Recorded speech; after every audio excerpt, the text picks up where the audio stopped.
श्रीगणेशाय नमः। श्रीविष्णोः सतनामि स्तोत्रम्। नारद उवाच ॐ वासुदेवं हृषीकेशं वामनं जलशायिनं जनार्दनं हरिकृष्णं श्रीवक्षं गरुडध्वजं वाराहं पुण्डरीकाक्षं नृसिंहं नरकान्तकम् अव्यक्तं शाश्वतं विष्णु मनन्तं मजमव्ययं नारायणं गदाध्यक्षं गोविन्दं कीर्तिभाजनं गोवर्धनोधरं देवं भूधरं भुवनेश्वरं वेत्तारं यज्ञपुरुषं यज्ञेशं यज्ञवाहकं चक्रपाणिं गदापाणिं शङ्खपाणिं नरोत्तमं वैकुण्ठं दुष्टदमनं भूगर्भं पीतवाससां त्रिविक्रमं त्रिकालज्ञं त्रिमूर्तिं नन्दिकेश्वरं रामं हयग्रीवं भीमं रौद्रं भौद्भवं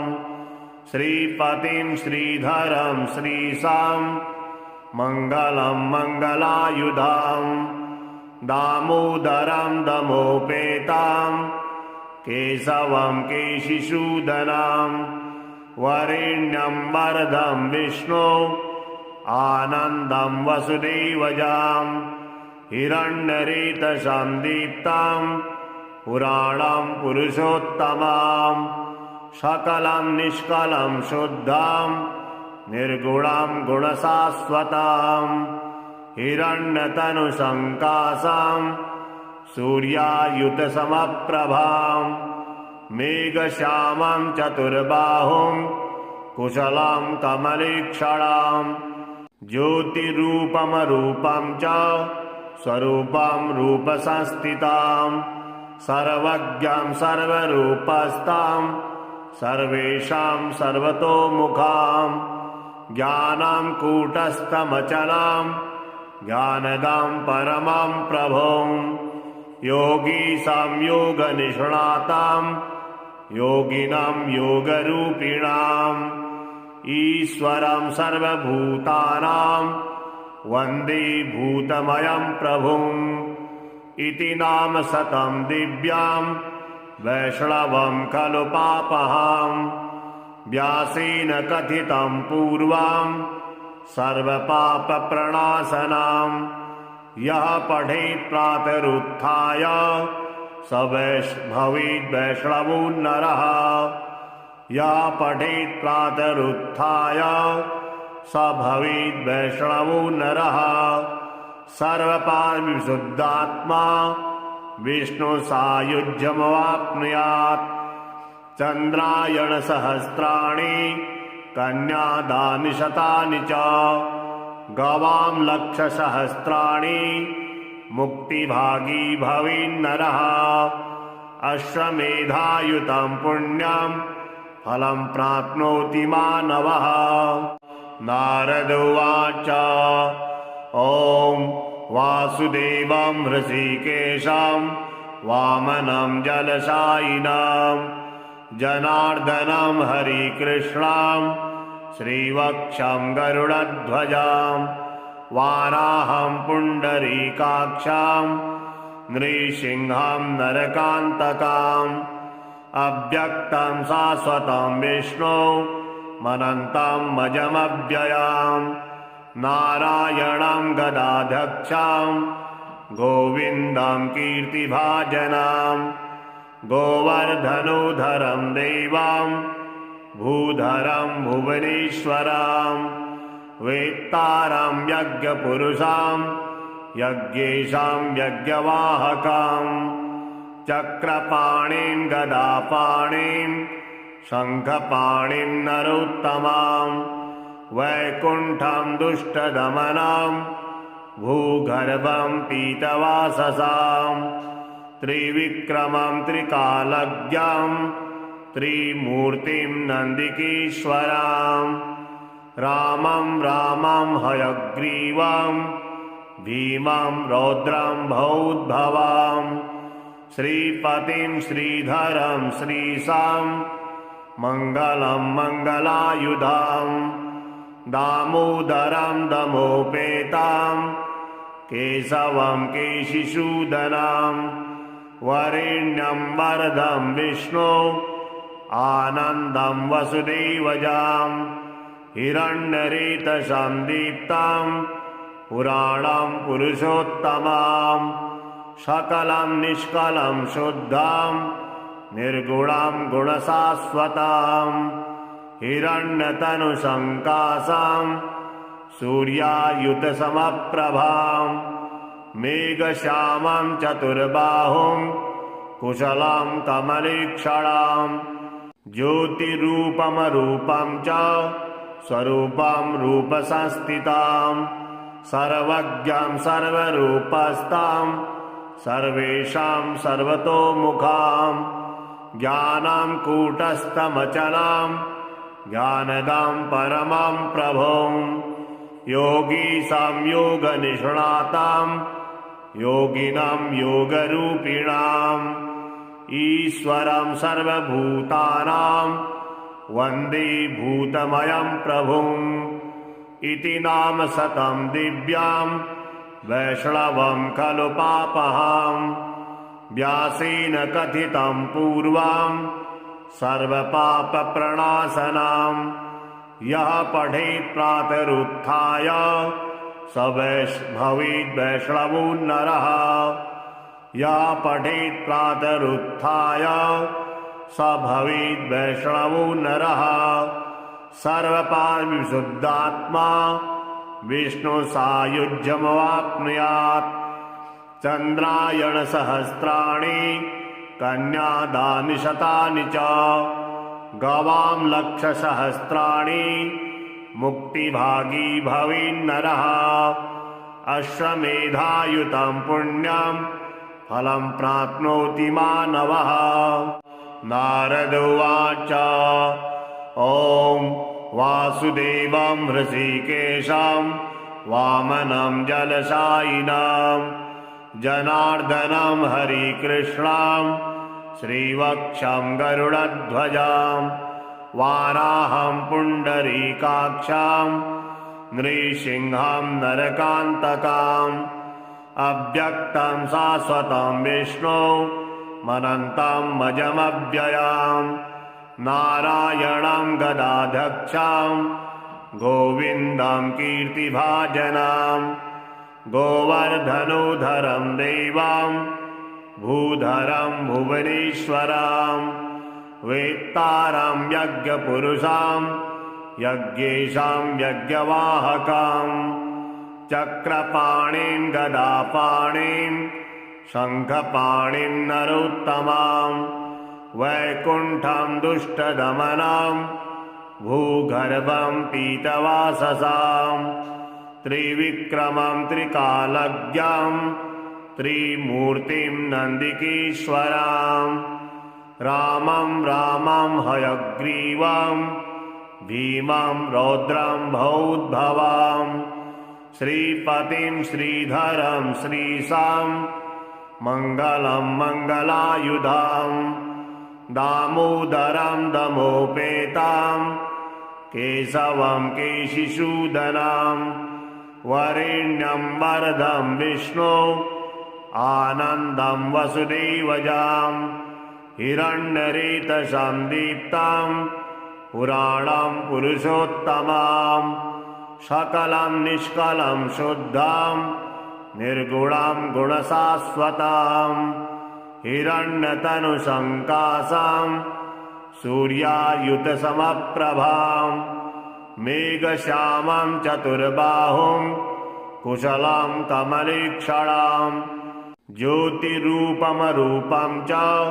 स्वरूपं रूपसंस्थितां सर्वज्ञां सर्वरूपस्थां सर्वेषां सर्वतोमुखां ज्ञानं कूटस्थमचलां ज्ञानदां परमं प्रभुं योगीसां योगनिष्णातां योगिनां योगरूपिणाम् ईश्वरं सर्वभूतानां वन्दे भूतमयं प्रभुम् इति नाम शतं दिव्यां वैष्णवं खलु पापहां व्यासेन कथितं पूर्वं सर्वपापप्रणाशनां यः पठेत् प्रातरुत्थाय स भवेत् वैष्णवो नरः यः पठेत् प्रातरुत्थाय स भवेत् वैष्णवो नरः सर्वपापविशुद्धात्मा विष्णुसायुज्यमवाप्नुयात् चन्द्रायणसहस्राणि कन्यादानि शतानि च गवां लक्षसहस्राणि मुक्तिभागी भवेन्नरः अश्वमेधायुतं पुण्यं फलं प्राप्नोति मानवः नारद उवाच ॐ वासुदेवं हृषीकेशं वामनं जलशायिनं जनार्दनं हरिकृष्णं श्रीवक्षं गरुडध्वजं वाराहं पुण्डरीकाक्षं नृसिंहं नरकान्तकम् अव्यक्तं शाश्वतं विष्णु मनन्तं मजमव्ययम् नारायणं गदाध्यक्षं गोविन्दं कीर्तिभाजनं गोवर्धनोधरं देवं भूधरं भुवनेश्वरं वेत्तारं यज्ञपुरुषं यज्ञेशं यज्ञवाहकं चक्रपाणिं गदापाणिं शङ्खपाणिं नरोत्तमं वैकुण्ठं दुष्टदमनं भूगर्भं पीतवाससां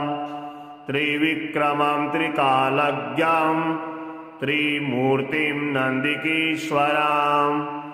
रामं हयग्रीवं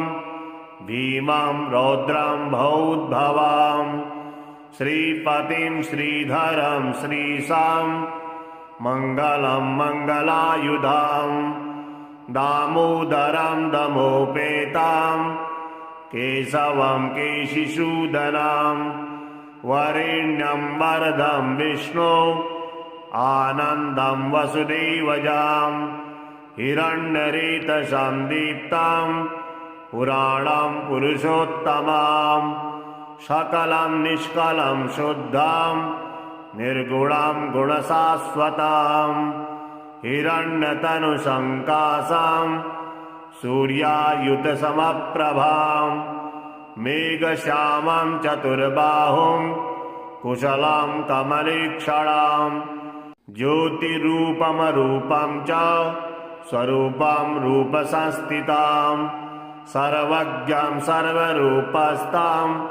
सर्वेषां सर्वतोमुखां ज्ञानं कूटस्थमचलां ज्ञानदां परमं प्रभुं योगीसां योगनिष्णातां योगिनां योगरूपिणाम् ईश्वरं सर्वभूतानां वन्दे भूतमयं प्रभुम् इति नाम शतं दिव्यां वैष्णवं खलु पापहां व्यासेन कथितं पूर्वं सर्वपापप्रणाशनां यः पठेत् प्रातरुत्थाय स भवेत् वैष्णवो नरः यः पठेत् प्रातरुत्थाय स भवेत् वैष्णवो नरः सर्वपापविशुद्धात्मा विष्णुसायुज्यमवाप्नुयात् चन्द्रायणसहस्राणि कन्यादानि शतानि च गवां लक्षसहस्राणि मुक्तिभागी भवेन्नरः अश्वमेधायुतं पुण्यं फलं प्राप्नोति मानवः नारद उवाच ॐ वासुदेवं हृषीकेशं वामनं जलशायिनं जनार्दनं हरिकृष्णं श्रीवक्षं गरुडध्वजां वाराहं पुण्डरीकाक्षं नृसिंहं नरकान्तकाम् अव्यक्तं शाश्वतं विष्णु मनन्तं मजमव्ययम् नारायणं गदाध्यक्षं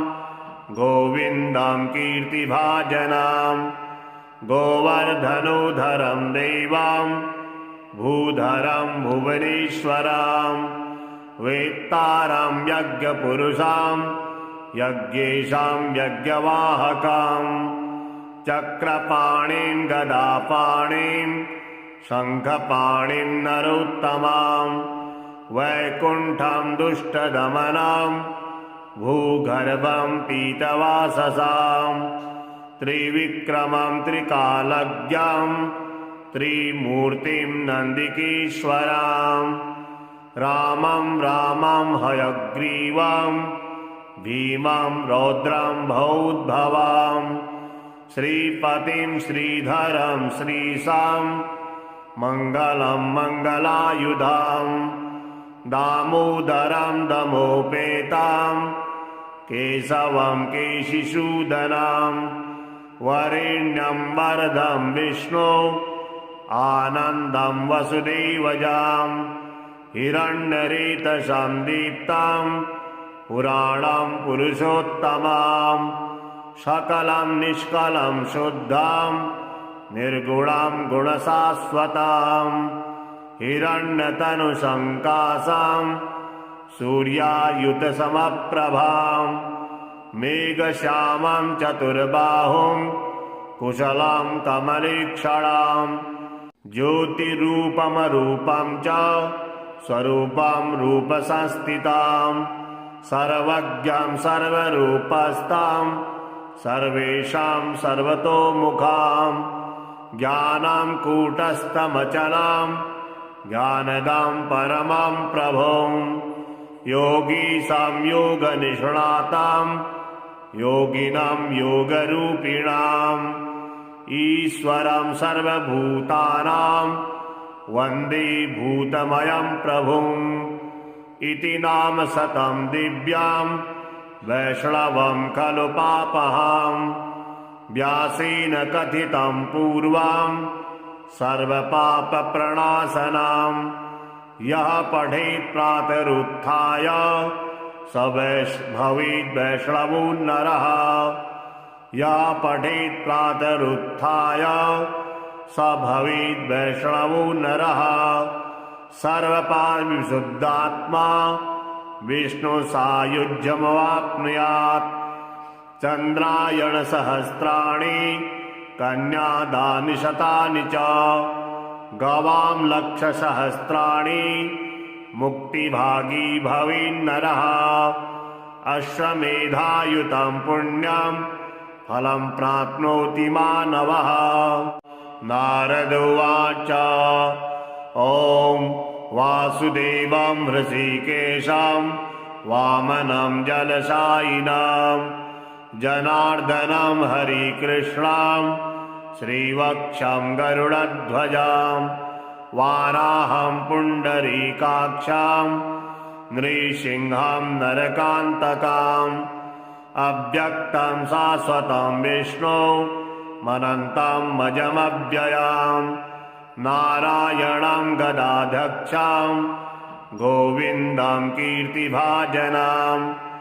गोवर्धनोधरं देवं भूधरं भुवनेश्वरं वेत्तारं यज्ञपुरुषं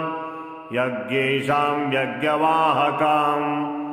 चक्रपाणिं गदापाणिं शङ्खपाणिं नरोत्तमां वैकुण्ठं दुष्टदमनं भूगर्भं पीतवाससां त्रिविक्रमं त्रिकालज्ञं त्रिमूर्तिं नन्दिकेश्वरां रामं हयग्रीवं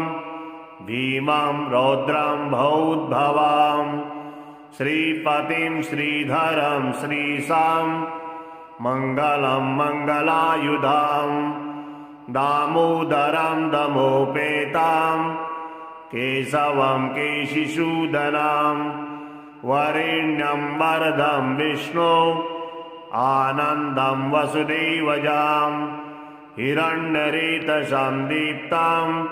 पुराणं पुरुषोत्तमां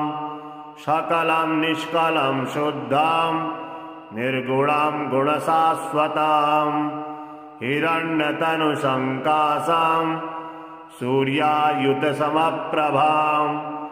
मेघश्यामं चतुर्बाहुं कुशलं कमलीक्षणां ज्योतिरूपमरूपं च स्वरूपं रूपसंस्थितां सर्वज्ञां सर्वरूपस्थां सर्वेषां सर्वतोमुखां ज्ञानं कूटस्थमचलां ज्ञानदां परमं प्रभुं योगीशां योगनिष्णातां योगिनां योगरूपिणाम्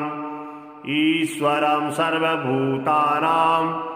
वन्दे भूतमयं प्रभुम् इति नाम शतं दिव्यां वैष्णवं खलु पापहां व्यासेन कथितं पूर्वां सर्वपापप्रणाशनां यः पठेत् प्रातरुत्थाय स भवेत् वैष्णवो नरः यः पठेत् प्रातरुत्थाय स भवेत् वैष्णवो नरः सर्वपापविशुद्धात्मा विष्णुसायुज्यमवाप्नुयात् चन्द्रायणसहस्राणि कन्यादानि शतानि च गवां लक्षसहस्राणि मुक्तिभागी भवेन्नरः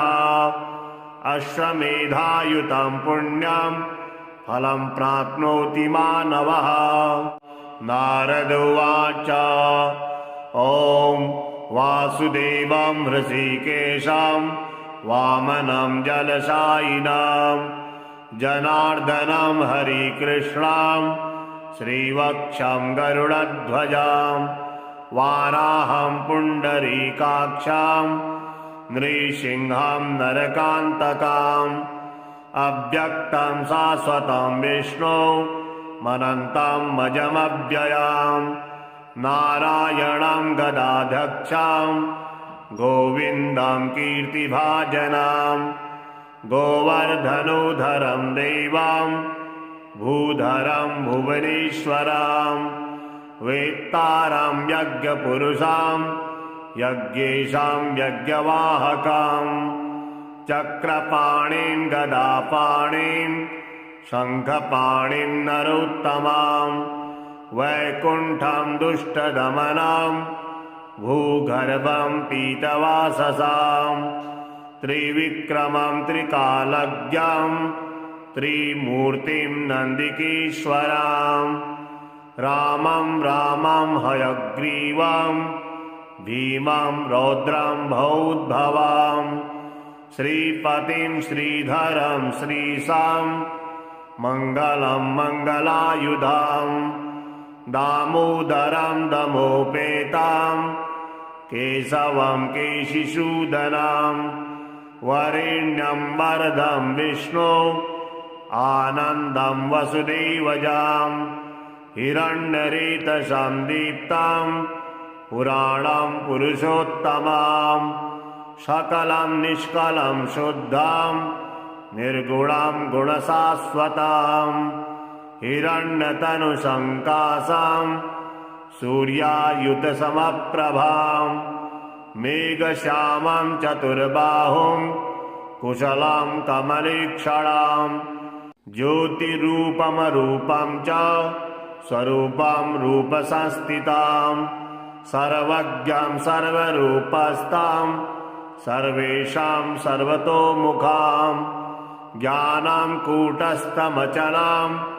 ज्ञानदां परमं प्रभुं योगीशां योगनिष्णातां योगिनां योगरूपिणाम् ईश्वरं सर्वभूतानां वन्दे भूतमयं प्रभुम् इति नाम शतं दिव्यां वैष्णवं खलु पापहं व्यासेन कथितं पूर्वं सर्वपापप्रणाशनं यः पठेत् प्रातरुत्थाय स भवेत् वैष्णवो नरः यः पठेत् प्रातरुत्थाय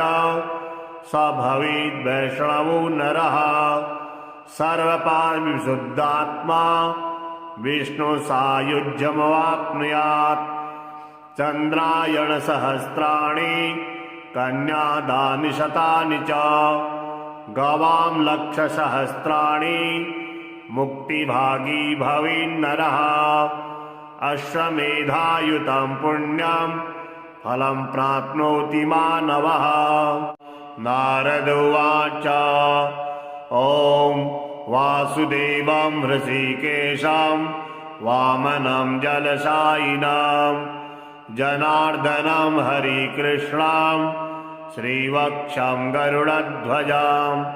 वाराहं पुण्डरीकाक्षं नृसिंहं नरकान्तकम् अव्यक्तं शाश्वतं विष्णु मनन्तं मजमव्ययम् नारायणं गदाध्यक्षं गोविन्दं कीर्तिभाजनं गोवर्धनोधरं देवं भूधरं भुवनेश्वरं वेत्तारं यज्ञपुरुषं यज्ञेशं यज्ञवाहकं चक्रपाणिं गदापाणिं शङ्खपाणिं नरोत्तमं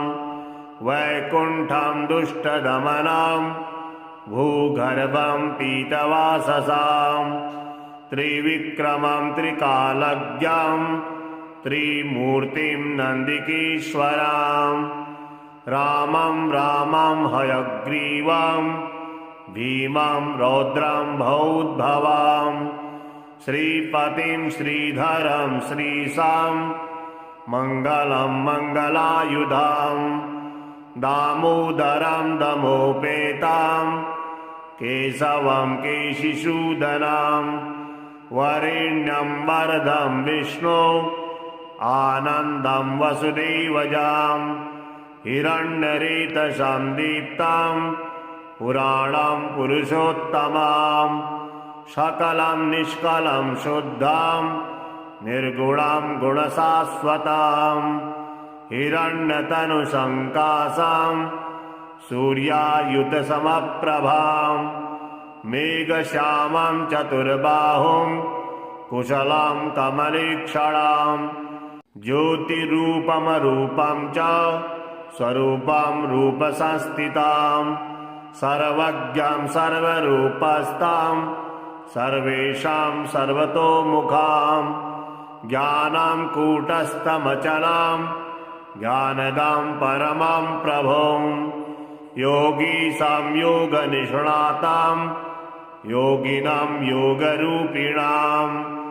ईश्वरं सर्वभूतानां वन्दे भूतमयं प्रभुम् इति नाम शतं दिव्यां वैष्णवं खलु पापहं व्यासेन कथितं पूर्वं सर्वपापप्रणाशनं यः पठेत् प्रातरुत्थाय स भवेत् वैष्णवो नरः यः पठेत् प्रातरुत्थाय स भवेत् वैष्णवो नरः सर्वपापविशुद्धात्मा विष्णुसायुज्यमवाप्नुयात् चन्द्रायणसहस्राणि कन्यादानि शतानि च गवां लक्षसहस्राणि मुक्तिभागी भवेन्नरः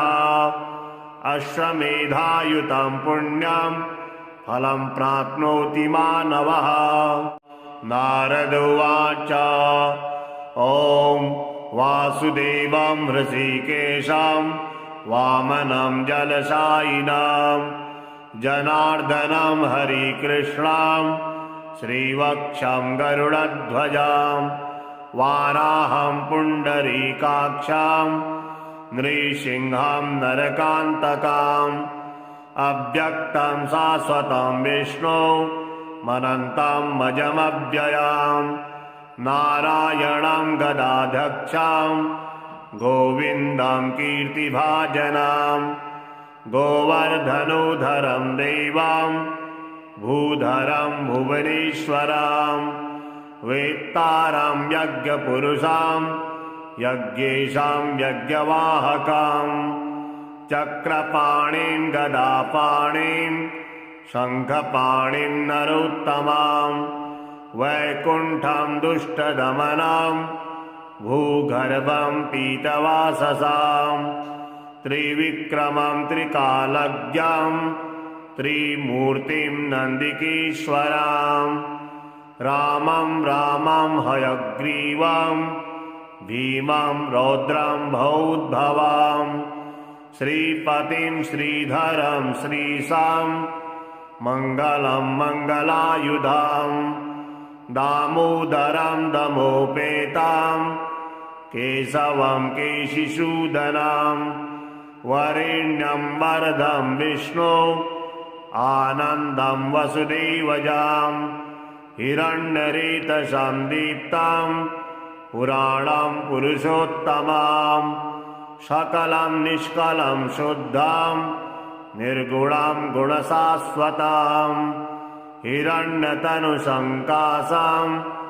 सूर्यायुतसमप्रभां मेघश्यामं चतुर्बाहुं कुशलं कमलीक्षणं ज्योतिरूपमरूपं च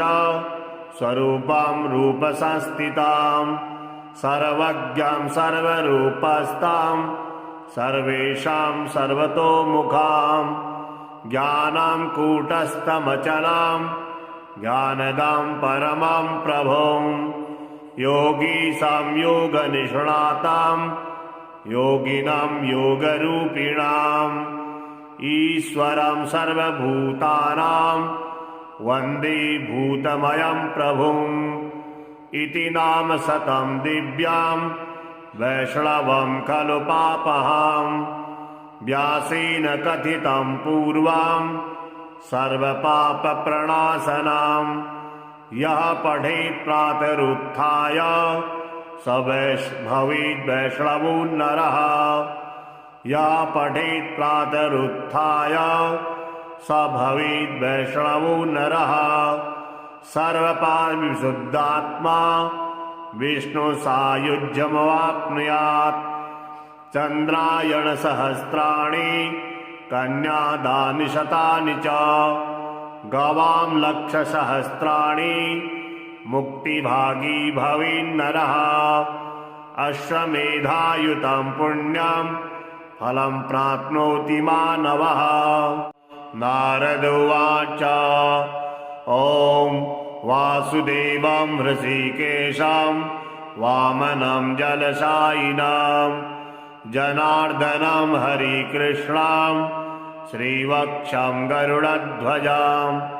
वाराहं पुण्डरीकाक्षं नृसिंहं नरकान्तकम् अव्यक्तं शाश्वतं विष्णु मनन्तं मजमव्ययां नारायणं गदाध्यक्षं गोविन्दं कीर्तिभाजनं गोवर्धनोधरं देवं भूधरं भुवनेश्वरं वेत्तारं यज्ञपुरुषं यज्ञेशं यज्ञवाहकं चक्रपाणिं गदापाणिं शङ्खपाणिं नरोत्तमं वैकुण्ठं दुष्टदमनं भूगर्भं पीतवाससां त्रिविक्रमं त्रिकालज्ञं त्रिमूर्तिं नन्दिकेश्वरं रामं हयग्रीवं भीमं रौद्रं भौद्भवं श्रीपतिं श्रीधरं श्रीशां मङ्गलं मङ्गलायुधं दामोदरं दमोपेतं केशवं केशिसूदनं वरेण्यं वरदं विष्णु आनन्दं वसुदेवजां हिरण्यरेतसं दीप्तं पुराणं पुरुषोत्तमां सकलं निष्कलं शुद्धं निर्गुणं गुणशाश्वतां हिरण्यतनुसङ्काशां सूर्यायुतसमप्रभां मेघश्यामं चतुर्बाहुं कुशलं कमलीक्षणां ज्योतिरूपमरूपं च स्वरूपं रूपसंस्थितां सर्वज्ञं सर्वरूपस्थां सर्वेषां सर्वतोमुखां ज्ञानं कूटस्थमचलां ज्ञानदां परमं प्रभुं योगी संयोगनिष्णातां योगिनां योगरूपिणाम् ईश्वरं सर्वभूतानां वन्दे भूतमयं प्रभुम् इति नाम शतं दिव्यां वैष्णवं खलु पापहां व्यासेन कथितं पूर्वं सर्वपापप्रणाशनां यः पठेत् प्रातरुत्थाय स भवेद् वैष्णवो नरः यः पठेत् प्रातरुत्थाय स भवेद् वैष्णवो नरः सर्वपापविशुद्धात्मा विष्णुसायुज्यमवाप्नुयात् चन्द्रायणसहस्राणि कन्यादानि शतानि च गवां लक्षसहस्राणि मुक्तिभागी भवेन्नरः अश्वमेधायुतं पुण्यं फलं प्राप्नोति मानवः नारद उवाच ॐ वासुदेवं हृषीकेशं वामनं जलशायिनं जनार्दनं हरिकृष्णं श्रीवक्षं गरुडध्वजं वाराहं पुण्डरीकाक्षं नृसिंहं नरकान्तकम् अव्यक्तं शाश्वतं विष्णु मनन्तं मजमव्ययम् नारायणं गदाध्यक्षं गोविन्दं कीर्तिभाजनं गोवर्धनोधरं देवं भूधरं भुवनेश्वरं वेत्तारं यज्ञपुरुषं यज्ञेशं यज्ञवाहकं चक्रपाणिं गदापाणिं शङ्खपाणिं नरोत्तमां वैकुण्ठं दुष्टदमनं भूगर्भं पीतवाससां त्रिविक्रमं त्रिकालज्ञं त्रिमूर्तिं नन्दिकेश्वरां रामं रामं हयग्रीवं भीमं रौद्रं भौद्भवां श्रीपतिं श्रीधरं श्रीशां मङ्गलं मङ्गलायुधां दामोदरं दमोपेतां केशवं केशिसूदनां वरेण्यं वरदं विष्णु आनन्दं वसुदेवजां हिरण्यरेतसां दीप्तां पुराणं पुरुषोत्तमां सकलं निष्कलं शुद्धं निर्गुणं गुणशाश्वतां हिरण्यतनुसङ्काशां सूर्यायुतसमप्रभां मेघश्यामं चतुर्बाहुं कुशलं कमलीक्षणां ज्योतिरूपमरूपं च स्वरूपं रूपसंस्थितां सर्वज्ञं सर्वरूपस्थां सर्वेषां सर्वतोमुखां